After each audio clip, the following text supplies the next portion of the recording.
Okay, cool laptop for you today. This has been out for a while now, but I just waited for a sale to pick it up. It was a little expensive at launch, in my opinion, like a little bit too expensive, but they've come down a lot, and at this point they're starting to become pretty compelling. This is the Ideapad 5i Pro. It took me a second to get that. There's also the AMD one, which is just the 5 Pro. The Intel one is much more compelling based on the specifications. Just generally speaking, you can get 32 gigabytes of RAM.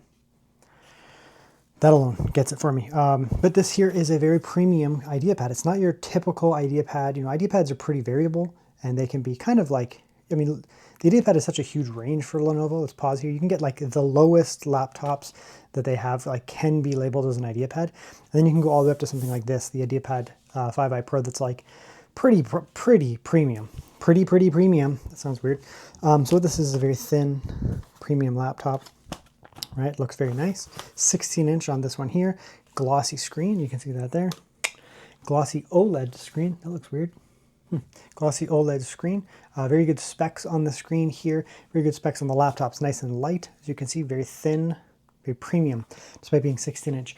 In this review though, I'm going to compare it to its bigger brother. It's not really a bigger brother. It's just like a more premium version. This is the Yoga 9i Pro. Ideapad 5i Pro, Yoga 9i Pro. There is a little bit of a difference. I don't want to go over too much of a spoiler in this video, but this one here is, you can think of this as the Yoga 9i Pro is basically the same type of design language. It's very similar, but it's more premium in several ways. It's also more expensive. So let's have a look here. We're going to go through these together. So we have the Yoga 9i Pro, which is apparently vanished off the face of the earth. Yoga 9i Pro. There we are, our Or edition, and then we'll go through the AMD and the Intel one. So there's a bunch of models here on the Yoga 9i Pro. Let's start with this. This is the more expensive one. The video's, you know, this is not the focus of the video, but it's the comparison. So you have the same CPU regardless of what you do, 285, 285, or 285. We'll go into the builder here because there's lots of sales and stuff, but this will help us streamline the visuals. You can come in here, no matter what, you get the 285 CPU, no matter what. And then you have a few different GPU options. It doesn't show it here, but okay. This one here is the 5050 probably. Yeah, 5050. You do have the option of a 5060, and then you do have an option of a 5070. 5070 is paired automatically with more RAM. So you can get 32 gigabytes of RAM with a 5050 or 5060, and then you can get a 64 gigabytes with a 5070. It's your pick. I actually just recently ordered this. It's coming in, I don't have it yet. The other thing that's interesting here, we'll go back, is you do have two screen options. So today we're going to be looking at the non-tandem OLED, which is this one here, 16-inch, 1800p. It's an outstanding screen, but it's not the tandem OLED. It's just a generally really nice screen. I have ordered the Max one because I really want to try a tandem OLED. It'll be the first time I've ever done it. So, but these are expensive. So like even this base model here, I mean, this is not on sale right now, but they are pretty expensive. I mean, the Yoga 9i Pro is pretty expensive, even with sales. Like, you know, there's the 5060 model on a little bit of a sale there. Yeah, it looks like the 5071 is just out of stock. It is literally Cyber Monday right now, so lots of stuff is sold out. But anyways, lots of options here. Yeah, but they're more expensive. Coming over here, we have an Intel and an AMD variant of the same laptop. Today we're going to look at the Intel one. So there's not much you can do here. You do have the 255H instead of the 285H. Honestly, there's not really a big difference. In real world performance, it's very minimal. 5050 is the max, so you cannot go above an RTX 5050. It's fine for what it is. I mean, it's a nice GPU. I love the 5050. It's really good. You get the screen here. You're looking at 1800p OLED. You know, same kind of idea, but you do not have the tandem OLED. It is just not an option. Just you can't get it. Okay, coming down here, you can spec it out. You can go to the 285H if you want to pay more. It's a $250 jump. I do have the 285 today. I have the 285. The nice thing is then when you do that, you also bump up your RAM. So you go to the 285, you bump up to 32 gigabytes of RAM. So you get a double spec bump. You get more RAM and you get more CPU. It is worth it to get the extra CPU just because you get the extra RAM. It just comes like that. Now, we do have something crazy going on right now. I'm going to try to get this up tonight because this sale will probably end. This is like Cyber Monday sale, I guess. It's the Ideapad 5 Pro AMD. Now, it doesn't have as nice of a CPU, the AMD 340. It's not as good as a 255H or 285H, but still good. Still a good CPU. I played around with it. It's still good. It'll be efficient and it'll be capable. So, you know, you'll go from a Cinebench of 20,000 probably down to like 14,000, but I mean, it's still very good CPU, and it's cheap. You still get the same GPU. You come with a 5050 RTX 5050, same screen, but you are locked to 16 gigabytes. The AMD does not have 32 gigabytes. Some coupons you can apply at checkout. Lenovo holiday deal. This will probably expire at some point, but as of right now, like Cyber Monday, it works. And whatever this code is, I don't know, it's there for an extra discount. So looking pretty good here. But let's jump in. Okay, and here we are. Their laptops do look very similar. This is one I've been using as my daily driver for a little while, and you could see I have files and stuff on it. I did use this one like on and off for a few weeks. So yeah, they look kind of similar, and on camera they might come across as slightly more similar than they do in person. And you know, if you look at the Lenovo documentation on the website, they actually look very similar as well. Same type of design language. This one does have a physical kill switch over here, like physically it just covers it. This one here has a camera kill switch over there. You do get, you know, the speaker grill kind of vibe over here. This just kind of a design type thing over here. No big deal, but they look kind of similar. The actual chassis here, you know, sits slightly a little bit higher here, sharper kind of edge here. This is a sharper, like it's not physically sharp, but it's just sharper. Whereas this is the Yoga Pro and they're rounded a little bit more, but it's still fairly sharp. Just got a little bit more of a rounded kind of design there. Keyboards are very, very, very, very similar. I'm not sure if they're exactly the same. Like they laid out very slightly different, and we'll get a little typing test, but you know, same idea, generally speaking. Trackpad larger over here, trackpad small over here, but they're both fairly large trackpads. So they have a very similar kind of design. This looks like an Ideapad Pro. This looks like a Yoga Pro. That's just how it is. Inside here, again, they look similar, but they're not exactly the same. You know, you get a little bit more premium trim here, right? Like you get the camera, of course, will show, but you get a little bit more premium design here, right? A little bit of that there. And the paint job, if that makes sense, is a little bit better over there. Right? This is just kind of basic. The feeling of the material, I mean, this is plastic as well. This is metal. Maybe that's why, you know, plastic versus metal. And then as a result, the finish is slightly different. This sits ever so slightly higher, but it's not really noticeable. Take that out. I've just been charging it up because I let it sit for a while I was doing other stuff. Bottom of the laptops. Flip these over. Same type of design. This guy's massive speakers inside. You'll see when we open it up. So this is a smaller grill. This is kind of similar. Right? Same kind of idea. A little bit more raised up here. Just ever so slightly more premium here, but the bottom on both of them are nice. Right? They both look good. Port selection. Flip those over there. Weight and configuration. Let's check the weight here. I don't think there's much of a weight difference. Maybe a little bit on the Yoga, just in terms of, you know, a little bit more metal and that kind of stuff. But in the hand, they feel fairly similar. So this is the Ideapad 1970 Yoga. This is heavier for sure. Yeah, 2059. So an extra 100 grams. It's not a deal breaker. It doesn't really matter. But you can feel it when you pick one up and then the other. But if you pick them up like independently, you probably wouldn't notice, if that makes sense. Okay, so ports on the left side, essentially identical. Power, HDMI, Thunderbolt. Same. They are literally the same from there. Back, just ever so slightly better trim on the Yoga, but very, very similar. Right side, exactly the same, just switched around. Full-size SD, USB-A, USB-A, USB-A, USB-A. Power's over here on the Yoga, which actually doesn't really matter, the difference there, but this is where the power kill switch is. A little bit extra, you know, gas chamber for the I don't know, air to move when you're doing a little bit more bass, because this thing's got some serious bass on it. But you can see that just how unbelievably similar they are. Let's open them up now and look at the internals, because again, they actually have somewhat similar internals, to be honest. Switch them back. You can see here I got the Yoga as a refurb. Okay, so here is a look inside, and you can see they actually look more similar than you might think, but also more different than you might think. So there are definitely some cost-saving measures on the Ideapad, as you expect. I mean, they can bring the price down. It's still a fairly pricey laptop, but you know, this is a much more expensive laptop. So let's start with the battery here. So they're not physically the same battery, 84 watt hours over here, 84 watt hours, but they do appear to be like different batteries, but they have the same capacity. That's fine. You get a little bit more speakerage over here. These guys have reasonable speakers, I'd say. Like these are reasonable. These speakers are crazy. You'll see. These speakers are crazy. These are like next level speakers, and they're big boomers, so that's a big difference there. In terms of upgradability, they are more or less the same. So over here we have our first drives, 2242, 2242. You can't put in a larger one because you'd hit into the cooler over there. This one, you would be sitting on some of these like little chips over here and that, so I wouldn't do it. So you can get a 2242 in both. This one is upgraded, obviously. This one is not. But you do also have a 2280 slot over here. Both take 8 terabytes. This is an 8 terabyte here, dual-sided. This one here takes an 8 terabyte. There's actually slightly more room, I guess, over here because it's just vacant. The motherboard here is, yeah, actually it's a little bit. Yeah, like the daughter board comes over a little bit here. So this has the motherboard to here, and there's a bigger daughter board over here. This one doesn't have a daughter board over here, so just run some wires over there, but similar. So same upgrade there, very good. Neither of them have upgradable RAM. So you just basically get what you get. You can get this with 32 or 16. I highly recommend the 32. You can get the AMD model of this too, but it only maxes at 16, which is kind of dumb. So I recommend 32, and this has 32. This one here, you can get 32. You can actually get 64 on this as well. I actually ordered that, and it's coming. I just wanted to play with the top spec, the Tandem OLED type thing. Whatever.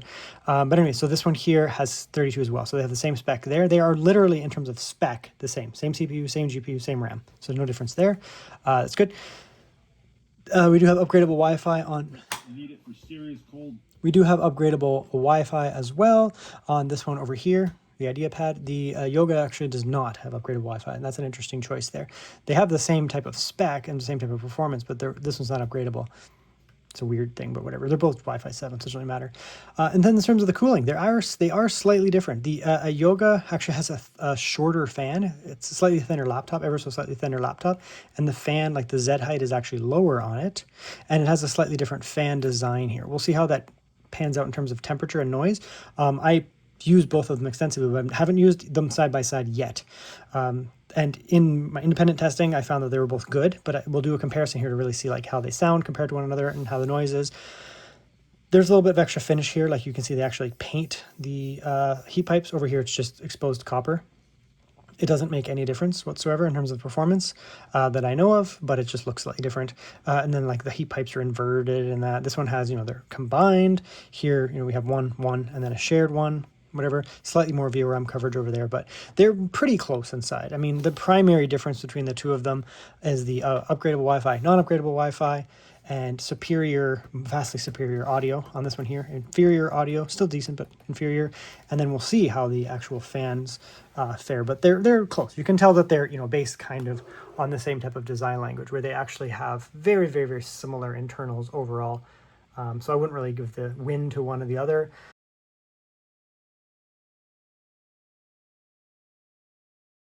Okay, so we're going to look at the keyboards now. They're not exactly the same, but they are very, very, very similar. So they're both going to be a rubberized type keycap here. The Ideapads and Yogas over the years use sometimes rubberized, sometimes a plasticky. I don't really have a preference towards one or the other. Recently, I've been using the rubbery ones, and they feel nice. They just generally feel nice on the fingers. Very good. They are fairly low profile as well. The physical keycap is low profile. You can see, I don't know, millimeter, something like that. Same thing. Okay, so we'll do a quick type now.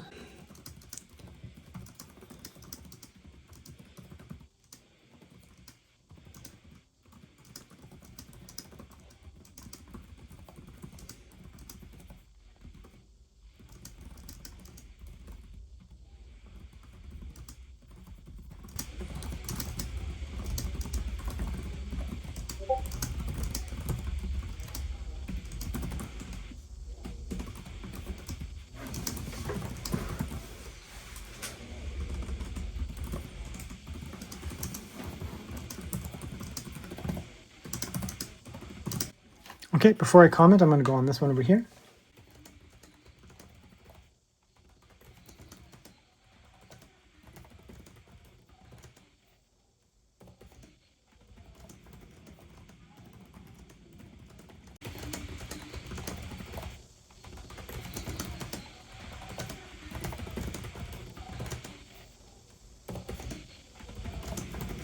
Now they are the same design principle, same layout, same like key switch. The key switch is the same. The travel is the same. Now this is a much more rigid keyboard deck.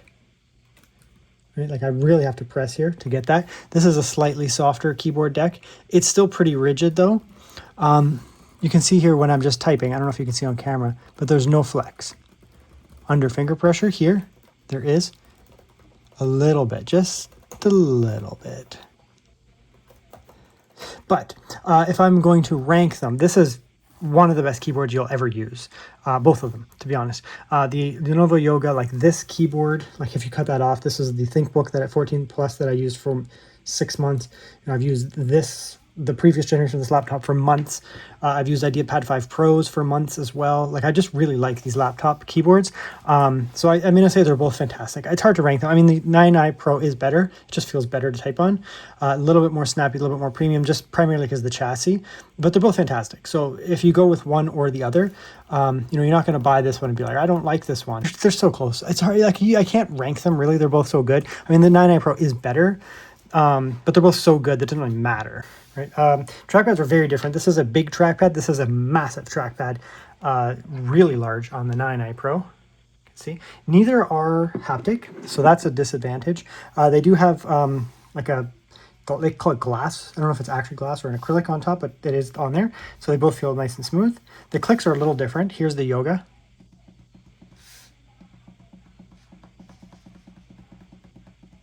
Consistent all the way across. A little bit quieter, but still feels sharp and tactile. This one here is much louder.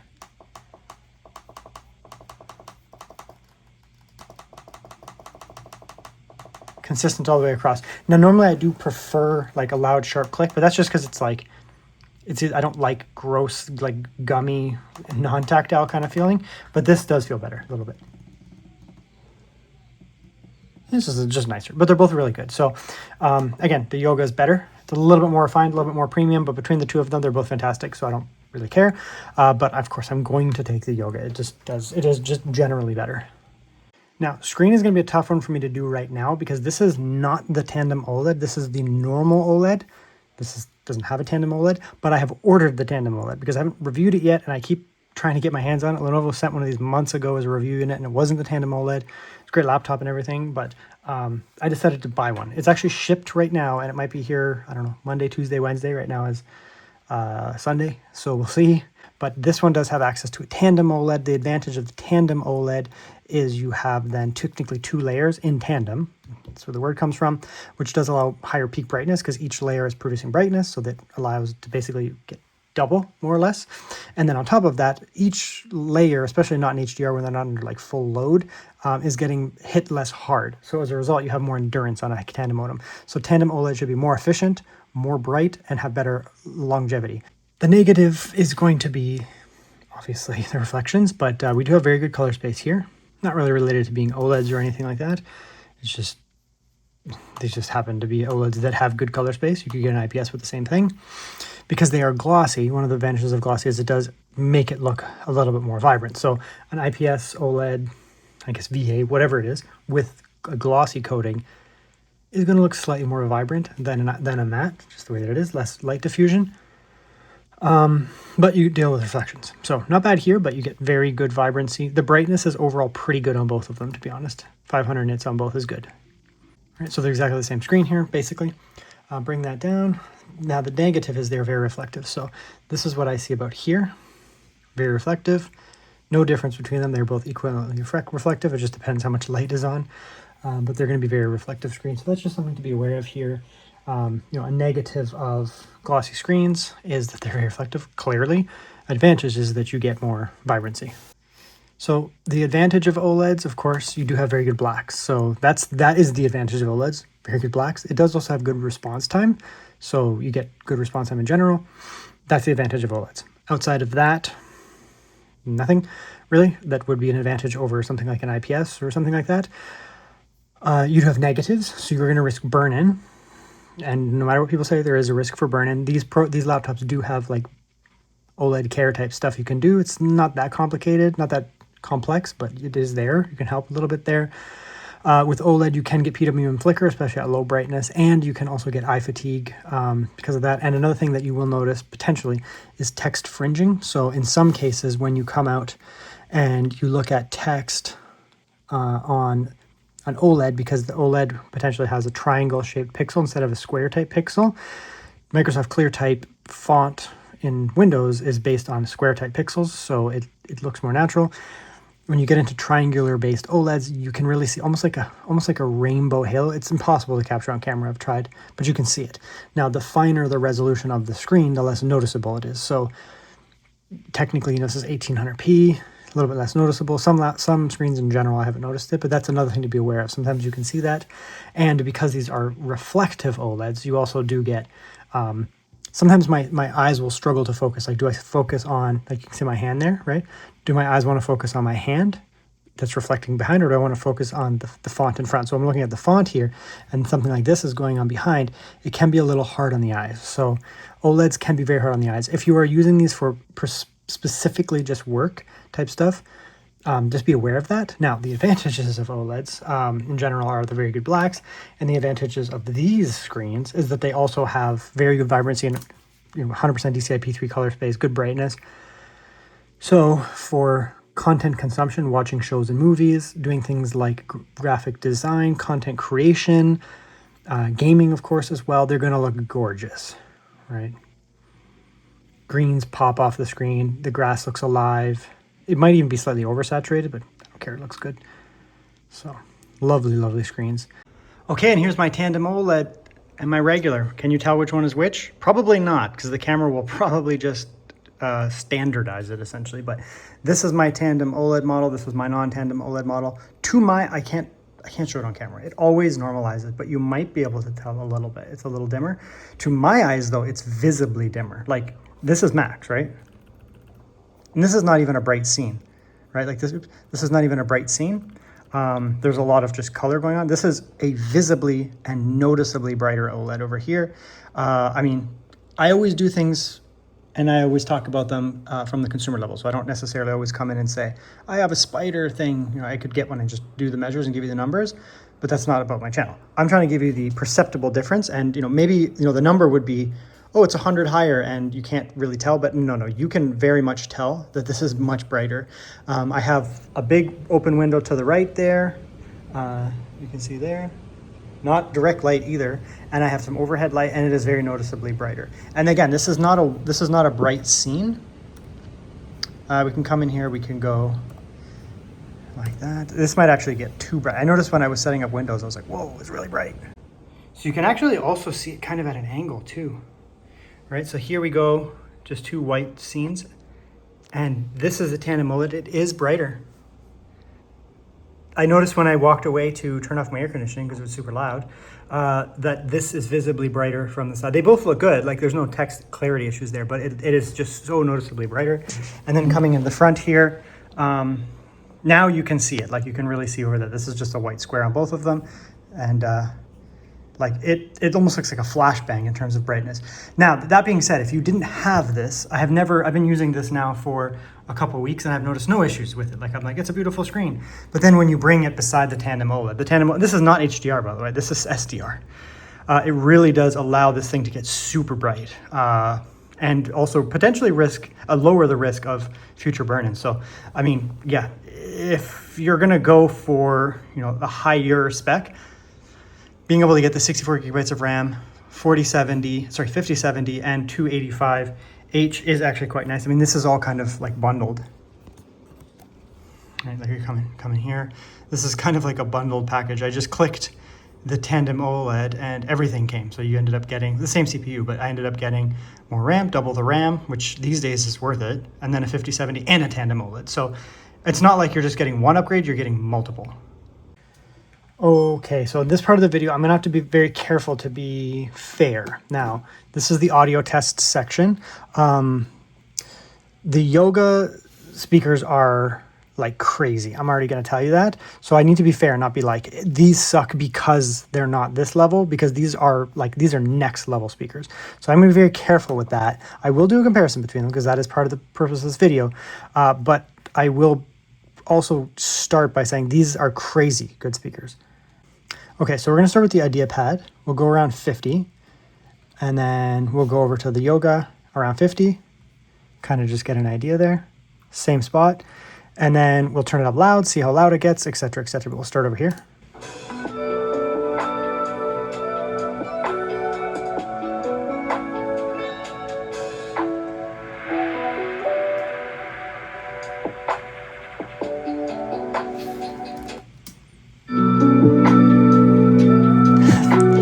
It's so unfair.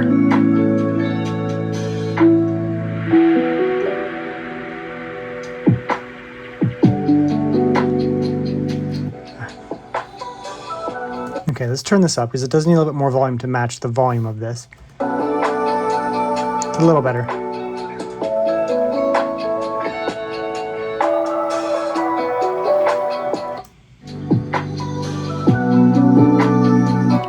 Okay, we're gonna go full volume here for a second.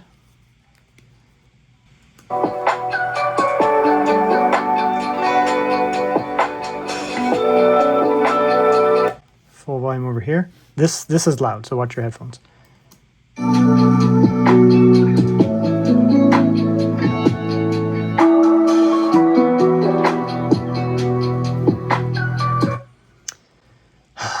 Okay, so let's start here. We'll do a comparison to start here. The Yoga 9i Pro are possibly the best Windows laptop speakers on the market. Possibly. There are some really nice ones from Asus on their most premium laptops. They can trade blows. I'd have to have them at the same time, but I can tell you that this is MacBook Pro level. I don't think it matches MacBook Pro 16-inch. The MacBook Pro 16-inch just almost has too much bass, but if you like that, then you'll love it. This is very similar to the MacBook Pro 14-inch, which is crazy that it's able to do that because no other brands are getting anything close to that. These are S-tier, S plus ultra god tier speakers.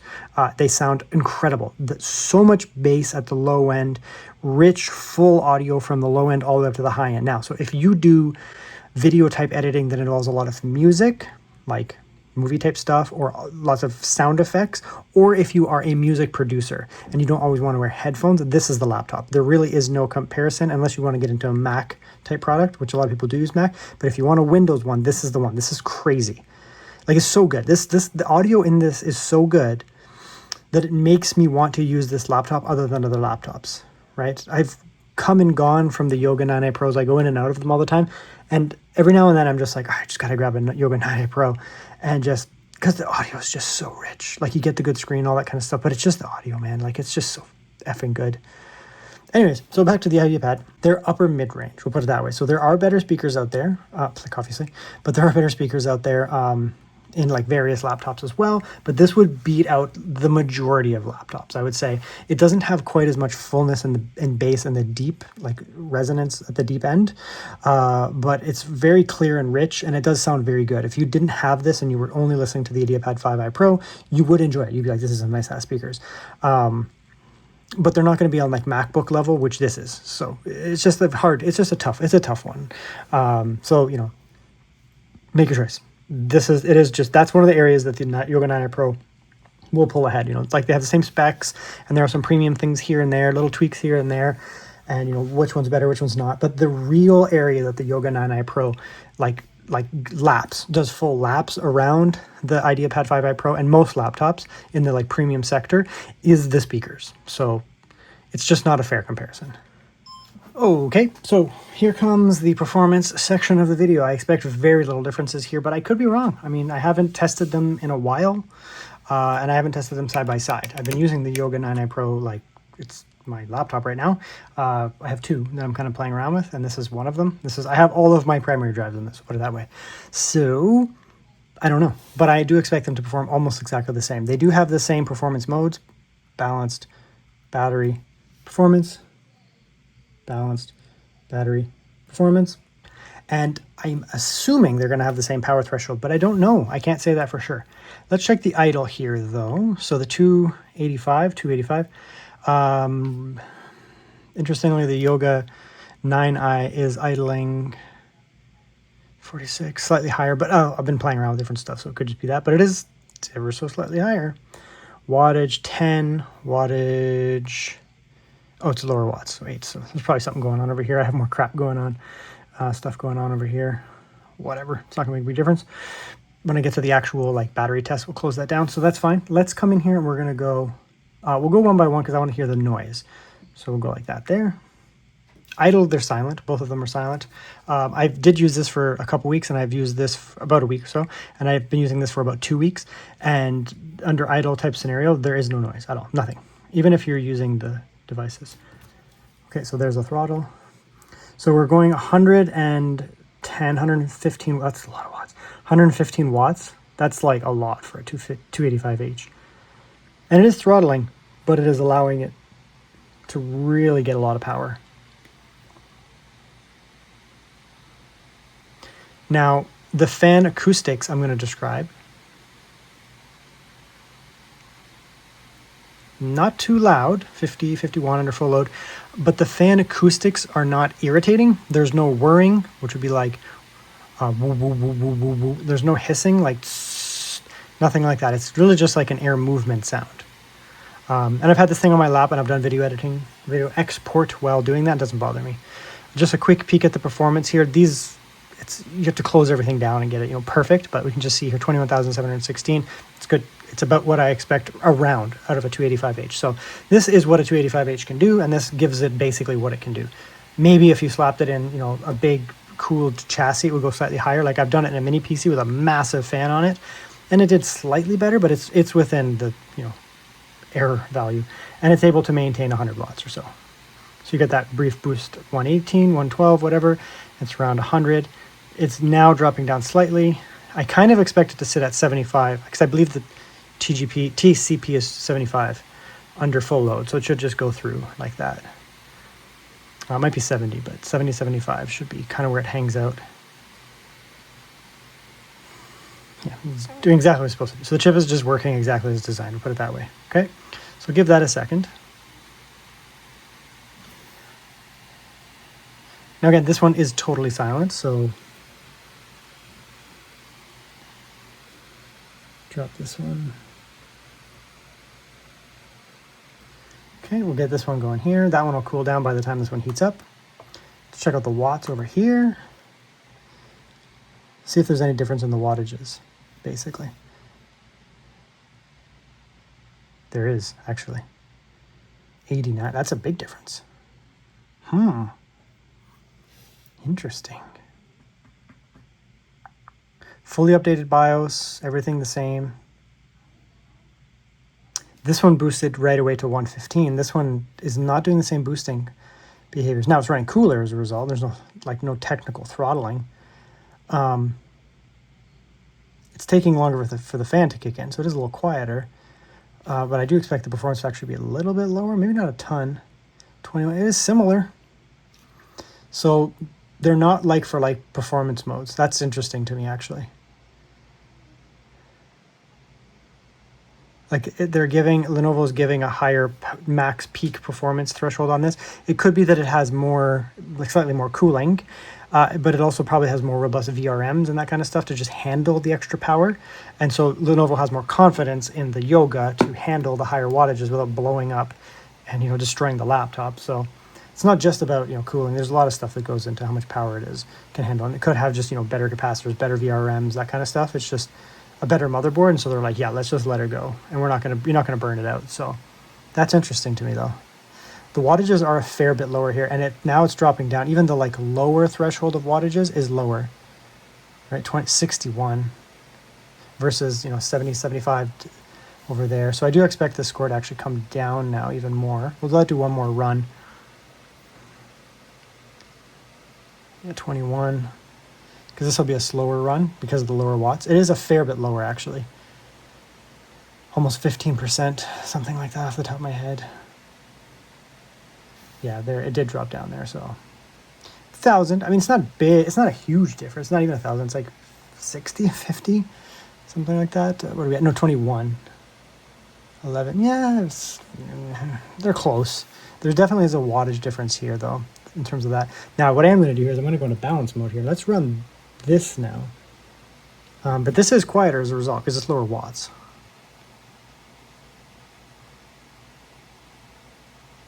It's slightly quieter.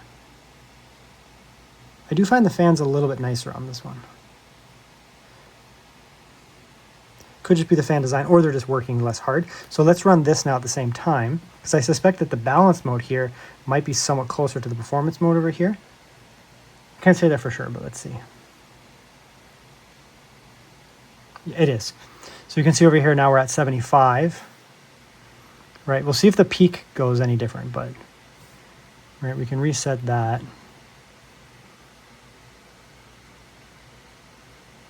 75, 60. This is performance mode, this is balance mode. This should drop down though after a moment.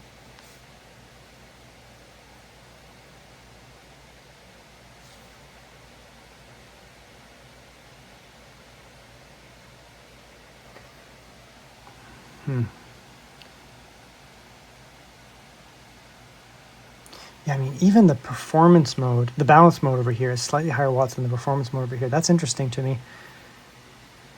I mean, yeah, it's got to be the VRM, but there's not a huge difference in cooling because this is running hotter than this. This is running cooler. So the cooler, I mean, lower watts running cooler, higher watts running hotter, and the cooling looked visually quite similar overall. So I think the cooling is actually probably quite close.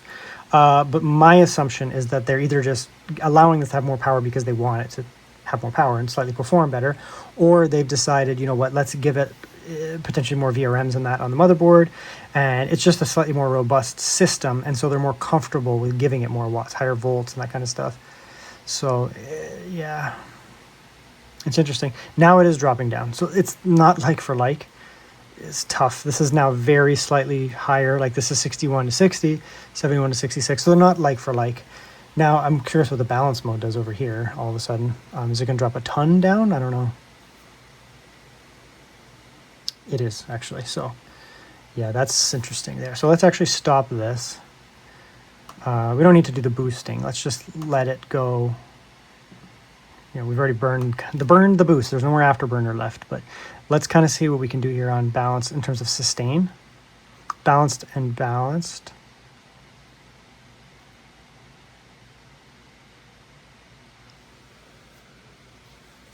See, now I'm actually finding this one to sound a little better. Remember, this is combined noise right now.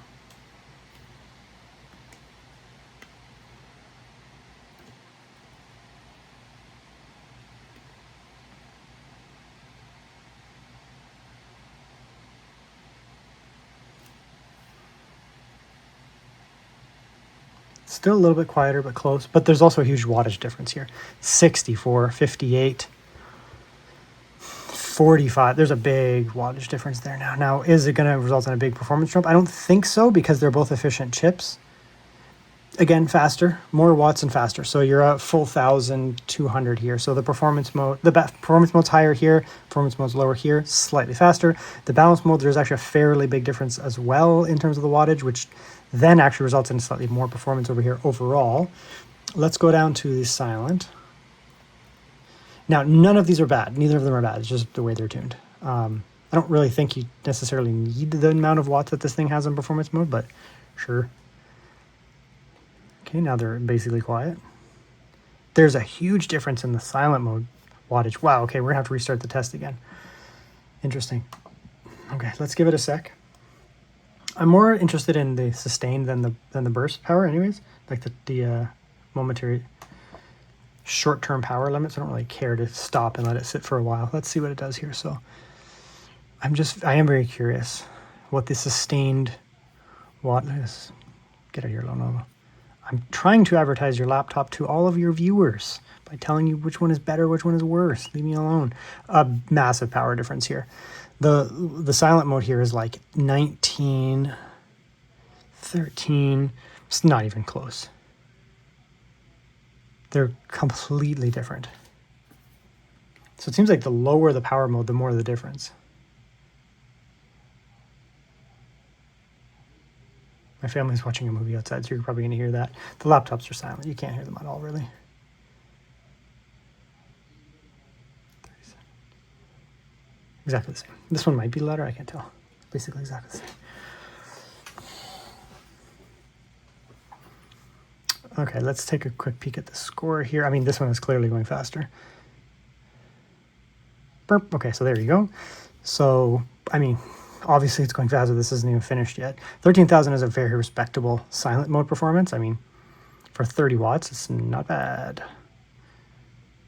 Not bad at all. Not even 30 watts. What's this over here? Even lower, 20-ish watts. It still should be pretty good, to be honest. Yeah, 10,000. So, yeah, they're both good. Like, the 10,000 over here is still like you could do heavy video editing and code compile on 10,000. Like you're not gonna have problems with that. It's still very fast. Like it's still a decent CPU. It's faster than a 99 9880H, like it's way faster. I mean, it's a really good, these are really good CPUs. This is the reason why I use them. So yeah, I mean, a lot of the time I do my video editing, that kind of stuff, I leave it on silent. There's actually slightly more performance over here, right? 30% faster, but I wouldn't notice any difference. This is about as fast as the Lunar Lake goes. So interesting. There is an interesting fair bit difference here in the performance profiles that Lenovo is allocating to these two systems. Didn't expect it to be that different. We'll see how it performs now in like things like gaming, maybe. I don't know, maybe there's another place we can see that pan out. Now the battery life on these laptops is actually really good. These Intel H chips now idle very, very low, and they're efficient under load as well, especially compared to last generation. You can see here we are at 100% brightness, but 60 Hz refresh, just hanging out idling. Some pretty bloated system here, but we're idling pretty damn low, averaging 3.4. It goes up and down a little bit, but I typically find these things idle around 5 or something like that, so it's pretty good, to be honest. That'll give you probably 10, 11 hours, no problem. Idle, maybe even 12, not bad. Then just browsing around in the Lenovo website, checking out some deals here. We're up to 11 or 12. I mean, that's still going to give you probably around 8 hours, 7 hours. It's very good. And the last thing here is just some 1080p 60 YouTube, just to get a nice constant burn here. And here we're looking at probably around 11 or 12, not quite as much as, heavy browsing. And again, 8, 9 hours, it's not bad. So you're going to get a very good battery life out of this laptop. Okay, so we will test now some Cyberpunk on both. I actually don't expect really any difference, to be honest. Maybe the performance modes will make a little bit of a difference if you go with one or the other and do that. But I mean, it's going to be so minimal unless it really does allocate different watts to the GPU, which I don't really expect. But like, assuming the wattages are matched, there's gonna be no difference in performance, but we'll see. So it doesn't really matter what we do here because we're gonna do a comparison, but I do want to also show you guys that it can game well. So let's go down to the same 1600p just to get our test. I do want to show you how well this runs at 1800p. So we'll come here, we'll go to, we can actually do ultra legitimately on a 5050. So we'll go 1600p ultra, but we'll need scaling. And we'll go scaling, transformer model, and we'll go balanced. And this should run just fine. Maybe we're getting high. Okay. We'll go like this, 1600p, I guess. So we'll go high, DLSS, transformer model, balance. You can go with performance because it is such a high resolution. It'll look fine, but let's just come over here and we'll just stand by the stairs over here. There'll be a little dynamic because of people, but we'll just come here, stand up here, and we'll look over there. With the scaling, it's going to look just fine. Okay, so now let's have a look at what we have for specs. I probably should have turned off the Steam thing underneath.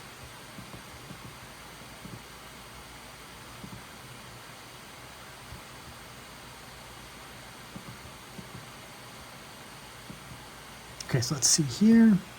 Don't worry about system RAM. I have lots of crap open on this laptop. It's just kind of hanging out, but you can see the GPU 83 degrees, 80 degrees. It's nothing. GPU's under full load. Lots of VRAM left. That's the nice thing about the 5050 this year. They upped it to 8 gigabytes instead of 6, which is a big jump. It just allows the thing to stretch its legs. It is more performant than the 4050, obviously, but the biggest difference here is not just that it's a performance bump, it's also a VRAM bump. So you're not really going to worry about it. The 50, especially the 5070, can actually be so fast that you can hit VRAM limits before you hit performance limits. But the 5050 doesn't usually have that. It's going to be pretty hard to like max the GPU out, max the VRAM out, and hit that as a limitation before you hit the actual just raw performance. But anyways, that's a lot of power for a 5050. Yeah, 5050, like it can go to 100 watts, but it doesn't do anything to do that. The 5050 is like technically is like near 100% at like 80, 85 watts. The 5060, for example, you get the same at about 100 watts, maybe 105, something like that. So the peak allowable watts on these GPUs, 5050, 5060, 5070, just be aware it doesn't do anything. So people will be like, does it have a 115 or 120 or 125 watt GPU? And it's like, it doesn't fucking matter. Don't even ask that question. The reason is that was an ampere way of thinking, which was 3000 series NVIDIA. 3000 series NVIDIA had issues where you had to allocate lots of watts to it. The 3070 is technically slightly more performant than the 4060. right? But the biggest difference was the wattage difference was massively different. The 3070 needed peak wattage to do anything. As soon as you drop the watts a little, it would implode. With the 4050, 4060, 70, the 5050, 5060, 5070, it's not an issue. So you decrease the watts, it's not going to implode. So anyway, so we're at 55 watts here, really good lows, everything's fine, no problems here. Now let's check the performance mode here. We'll switch down to the next one. So we'll go like that there. I do expect it to still perform quite well, if not almost exactly the same. Now we have the CPU wattages, because I want to show this now. Now that I've got our raw performance here, we'll go back into the peak here, just kind of see what it uses. So full performance mode here. Yeah, the watts on the GPU are going up a little bit, back to kind of where they were. They flicker a little bit, but you know, you can see it's 75 to 85 watts, just depending on what's going on, so it's good. Obviously, if you're really slamming the GPU, there'll be more going on. If you're slamming the CPU, maybe a bit different. We can see here now, after a little while of running it, the GPU actually has slightly started to get slightly lower watts, just a little bit. Could be a thermal thing, but the performance is not really different. We might have lost like 3 FPS or 2. You can see there, just it doesn't make a huge difference to change the wattages to such a level. Now we're back up, right? So around there. CPU is running fairly hot, 90 degrees, and we're getting 45 watts on performance mode. Now we'll go down into the balance mode. Let's see where it cuts, if anything. The GPU is very similar, and it did cut 5 watts off the CPU. Let's see if it goes down further. It is going down further. Okay, so there's like a kind of an AI. AI is not the right term, but there's an algorithm that figures out power sharing. And after when you change the power mode, you got to give it a minute to kind of figure it out. And it has. So now the GPU is basically where it was when the CPU is down slightly, but if it needs it, it'll go back up.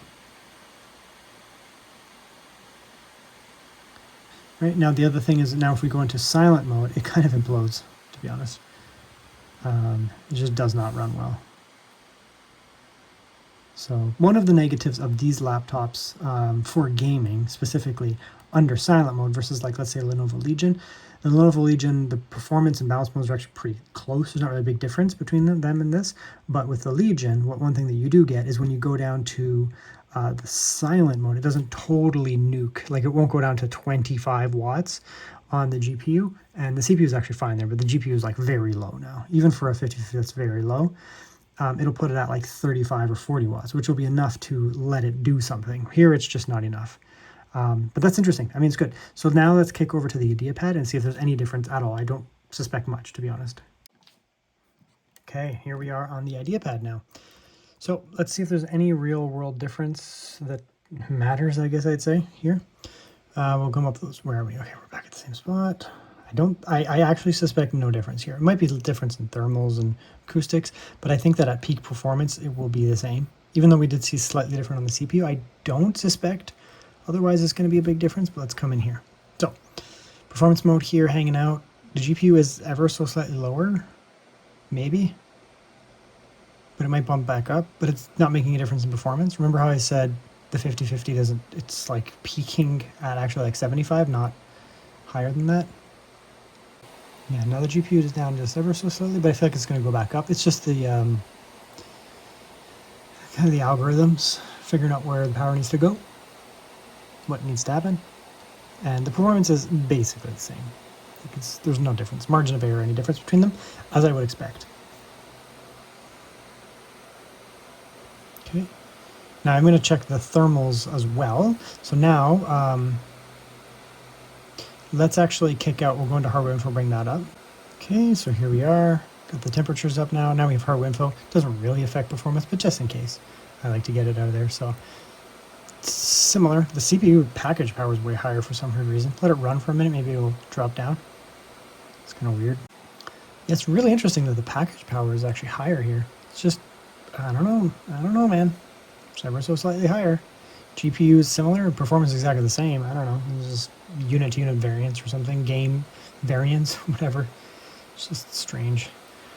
But the performance is basically the same. So we'll come down here, we'll go to balanced, see if there's any real difference here. See, now that actually is where like the other one was. So that's a little weird. The GPU is lower here though.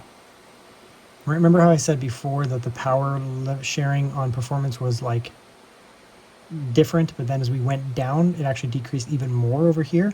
So here the balance mode is actually even lower than the balance mode on the Yoga, which I kind of like in a weird way, because the Yoga, the balance and the performance modes were both very high. So when you went down to balance mode, it wasn't really any quieter. Here, the balance mode is actually like a balance mode. Like the CPU is still up there, but the GPU is down, right? And it's quieter as a result. Now, of course, you do lose performance, right? We went from 55, 54 down to 42, but it's much quieter and cooler as well, right? So, yeah, it's like an actual balance mode, whereas the Yoga was like balance and performance were the same. So that's nice. I kind of like that. To actually have some separation between the two of them. Now, silent mode on this will also suck. It'll just become unplayable. Go like that. It's just not enough watts on the GPU, right? The CPU is like, it's actually even lower, so it's technically even worse, but neither of them were playable. You could game in some basic stuff, like you just mini titles, you'd have no problems with 25 watts. 15, it would do fine, but you know, these type of games, it's just not enough. It's just not enough, right? So, I mean, you probably could actually make it work if you came in here, and you'd really need to play with it, but like, let's come in here, let's go low. We'll go like this, we'll go low, and we'll really dick around with the settings here. 1200p. I just want to see if I can make it playable. So low 1200p, transformer model. I mean, we can try it. It's gonna look okay. It's 30, it's playable. Yeah, so I mean, maybe not Cyberpunk, because you need like a lot, and the CPU is taking some. But if you played, you know, a game that was not as hard, an indie title or something a little bit lighter, or, you know, a few years old game, a few years older, you'd be fine. Like, it's going to run this on 30, so just scale from there, right? So, anyways, yeah, it runs just fine. Let it rip if you want them frames. So, I mean, they're basically the same. The only interesting thing is that the Yoga has like a performance and balance mode that are basically the same, whereas the balance mode here is actually like a unique setting. So that's fine. Yeah, I guess we're pretty good here now. Let's conclude. Okay, so conclusion, before we get into the Yoga, what do I think of this in a void? It is a fantastic laptop. It is very premium. You get a really, like, quite a nice screen here. What is this? Get out of here, Steam. So stupid.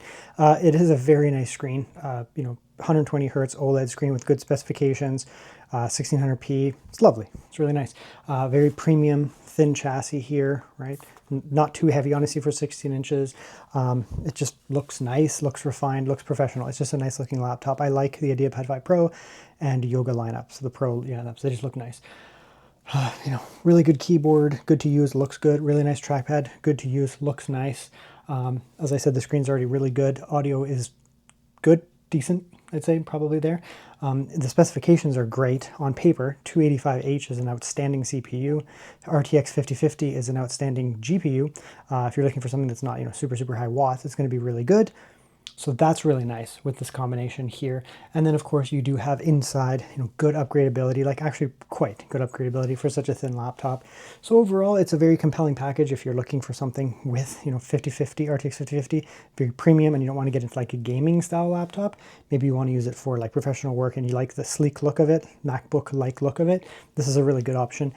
It was too expensive at launch, honestly, but it's come down a lot, like a lot. I've seen some pretty good sales on this thing now. I've seen them open box and that too. But even like just on Lenovo, they've come down on sale and now they're becoming quite good. Why would you pick this over the Lenovo Yoga 9i Pro? Well, price, that's it. It's like ever so slightly lighter, but it's not enough to matter. If you have your choice and you pick one of them, you pick the Yoga. It's just a better laptop. It's just more premium, just nicer. And there's like little areas where it's better. So, you know, the Lenovo Yoga 9i Pro has ever so slightly better typing. That's not really relevant. Bigger trackpad, some people may like that. The internals are basically the same.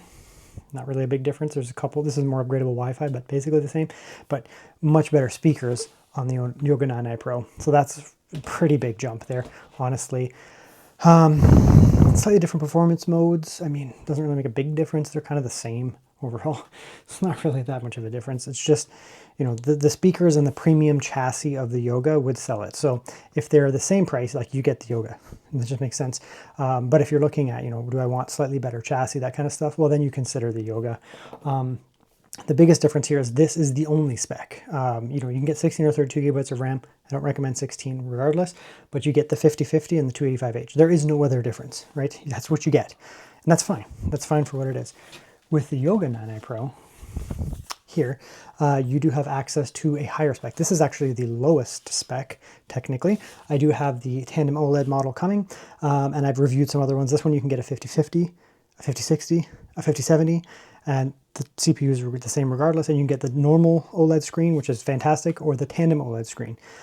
So depends on the price. If the price is very low on this Yoga here, I can see a reason why you would want to buy it over the Ideapad. You know, the Yoga is just ever so slightly more premium, and you'd be like, you know, I'm going to grab the Ideapad over the Yoga. And I can see it. I can see it being a thing, but yeah, if the price of the Yoga, it's a little high for the base, but if you can get yourself into the Yoga and then get yourself, you know, 5060, that is a performance jump, not more VRAM, but it is a performance jump on the GPU. It does make sense. Or you can get the Halo model, which I have coming, which is the 5070, which would offer a pretty considerable GPU bump over this, probably like 30 to 40%. It's pretty significant, even though it's the same VRAM. And then of course you get the Tandem OLED, which is a bump up too. So that's the difference there. They're both nice. This video is about the Ideapad. It's a really nice laptop. If you're wanting to get into the lower spec type thing and you compare it to the Yoga, unless the Yoga is like basically the same price, this is going to be a lot more compelling, and it offers a lot of the benefits of the Yoga. Unfortunately, you can't go any higher. Like there's no 5060 model of it, but Lenovo did a good job with this one here. It was just too expensive at launch. Like it came out and it was like $2,000 American. It's like, what the fuck? Like, get out of here. It's an Ideapad. I don't care what you say.